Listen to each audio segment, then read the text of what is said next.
Okay, so I'm going to do something a little bit different today that's really been on my mind and I've wanted to push out there, but I haven't really had the forum to do it. And I thought, well, why don't I just do this for the daily dive?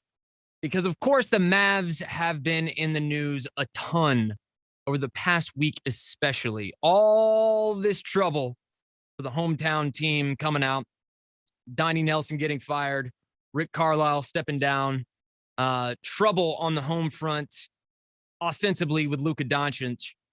And all of a sudden, people are finally starting to come out of the woodwork with criticisms of Mark Cuban. Still not enough, in my opinion, but I've kind of been screaming this stuff on Twitter and to my friends for the past, I don't know, 5 years. And, finally, it seems like people are ready to hear it. So I'm just going to dig in here. I'm not a sports guy, but I am a passionate fan. And some of this stuff has really been on my mind heavy over the past several years. So first, I want to say Cuban came in. I would have rather always had him than not have him. He's, for the most part, been a great owner in terms of spending money, getting us the right players to get to a championship eventually. But I think when you start to see some of the stuff that's been uncovered over the past few years, you start to think, okay, could it actually have been better under someone else? So look, I can't go through every single transaction that's been made as far as on the court because look, a lot of them have not worked, but some of them really did work. I don't really think that's fair. And plus, again, I'm not an expert on that matter. But here's what I know in terms of being a fan and looking at the owner. And I think for me, this all starts in the '06 finals. Okay. When we were making that incredible run, I watched every second of it to the finals against Miami. A lot of people say we got robbed by the refs, but I will posit that going against the refs, and I was in the same boat in this situation, really was one of the first big times that the blame was taken away from Mark Cuban. And what I mean by that? Well, of course, Mark was unruly, making a lot of noise. He denies it, but you could definitely see him yelling at David Stern, your game is rigged, your league is rigged on the court. And he was a total mess through that whole thing. And I just want to point out, you know who else was a total mess as things started to fall apart in that series? The coach, Avery Johnson. And granted, he was a young coach. He was new at it, first time in the finals. It was a lot. Star player, Dirk Nowitzki, was also a mess as things started to unravel. What you didn't see and what I could see clearly as a young 19-year-old at this time was these guys are falling apart. They cannot handle adversity. Basically, as soon as things started to go haywire, from the top down, there was no leadership. And so, of course, even with the help of the refs, nothing was going to go right. Your chances for things to go right are much and much less the more that from the top down, leadership is not shown. So then we're going to fast forward to 11. And I know that's a big gap, but look, through all this time, a lot of moves made, some of them laughable, some really bad things went on over those 5 years. But again, I don't want to get too into the weeds, but we get to the championship. Fantastic. Everybody's on cloud nine. And of course, Mark breaks up the championship team. And again, I am not even upset about the basketball situation of not bringing back the team because I think there were good reasons for not overpaying to bring back some of those guys. The issue I had was when reporters, local media, and fans started asking Mark, why are you doing this? He told everyone they were stupid. He said, you don't get what the new cap's going to be like. We're ahead of this. We're going to be able to compete and clear cap space to get big time free agents to come in. Every other team that is overspending right now is going to be screwed. They're going to be in cap hell for the next decade. And we are going to be at the top of our game. And you don't understand it. The cap's too hard to understand for the layperson. So you are not going to be able to understand what we're doing. Well, fast forward, what happens? The Mavs blow up that championship team. They keep their powder dry to get free agents. Of course, no big free agents come here, and now we're starting to find out why that may be. And on the other side of things, Every other team that overspent that summer, guess what? They figured it out like the NBA teams always do, because you are never punished ultimately in this league for spending as a big market team.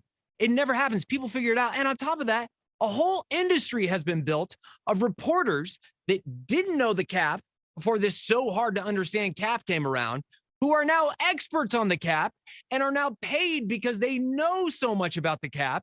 But all the while, our owner was telling everybody they were too stupid to get it. And this is about the time that it really started to become apparent that the local media were not going to hold Mark's feet to the fire. All the while, when we were making big free agent sightings like Chris Kaman and OJ Mayo, and totally dissolving Dirk's last years in his prime to potentially be a championship contender.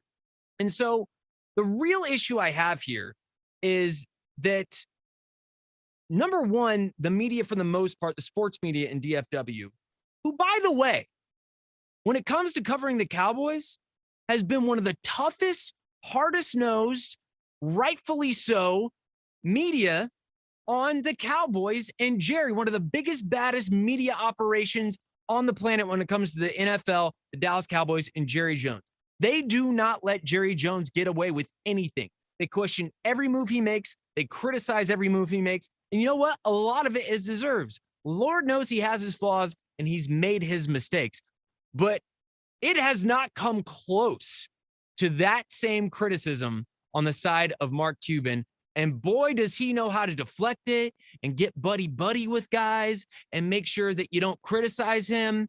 And when you do criticize him, he just tells you how stupid you are. And this is the biggest problem I have. Not only do we not hold Mark to the same standard that we hold Jerry, but Jerry, for all his flaws, and he has many, has never once purported to be smarter than his customers. And who are his customers? You and me, the fans. For all his misgivings and all his mistakes, Jerry has always exalted the fan.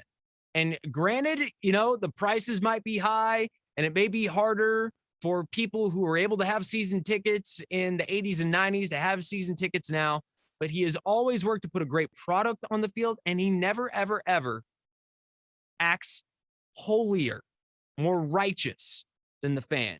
And that's the most important thing to me, because I think Cuban has gone on a whole new tear over the past few years. We all know about the stuff he's done in the political way of things, and it has just gotten really bad.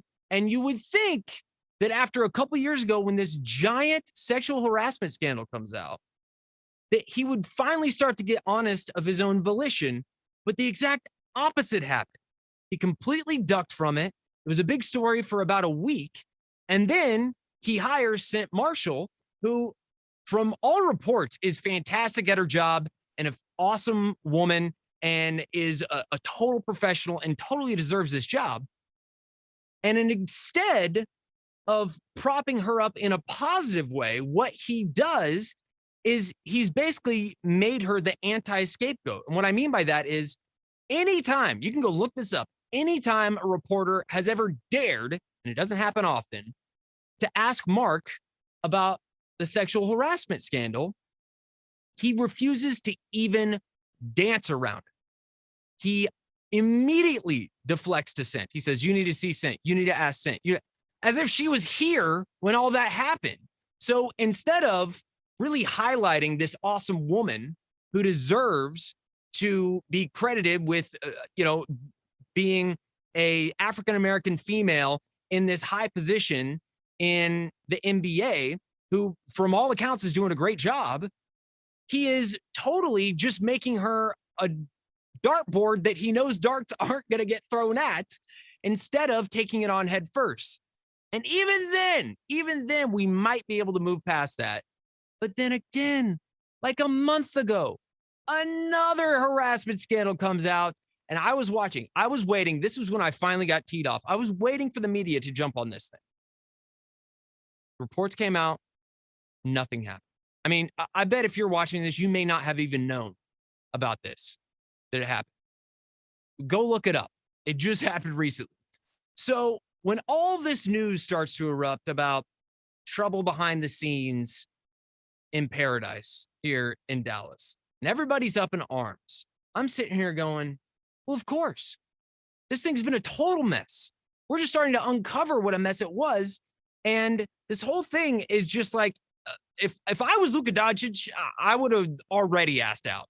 You know, I think he could probably find a way to make it happen. You know, and I give him credit if he wants to let the organization show them they can right their wrongs. I would really like to too. I'm a huge Mavs fan. Okay. But I think when you look back, and we've all done this thing like Dirk is such a saint. Why aren't more players like Dirk? He stayed in the same place. Well, now I think you start to look back and you go, wow, we didn't realize how much a saint he was. And I remember specifically the year before we went to the finals. So it was going into the 2010-2011 season. And Dirk opted out of an additional year in his contract and he became a free agent. And ultimately, of course, he re-signed for less money, as he always did. But when that happened, the Mavs had just had another ugly loss in the playoffs. And I said to myself, he's gone. He's finally had enough. And by the way, at that time, I basically only knew about the basketball stuff. I didn't know what a train wreck was going on behind the scenes. And you look and you go, I can't believe I'm saying this. Maybe Dirk should have left. Maybe he should have left because maybe he could have had even more championships somewhere else. And maybe when we're giving him so much credit for staying here, as real, objective fans of his, we should be going, Dirk, maybe you made a mistake. As much as we love getting that championship and love having him here, if he's been so selfless, maybe we could be selfless enough to look at it and go, dude, maybe you should have left because this place is such a dumpster fire. So that's my rant. You know, I had to get it out there. There's not enough characters in tweets to put it all out there. I don't have a talk show. So this is where it found itself, the Daily Dive. That's my jam.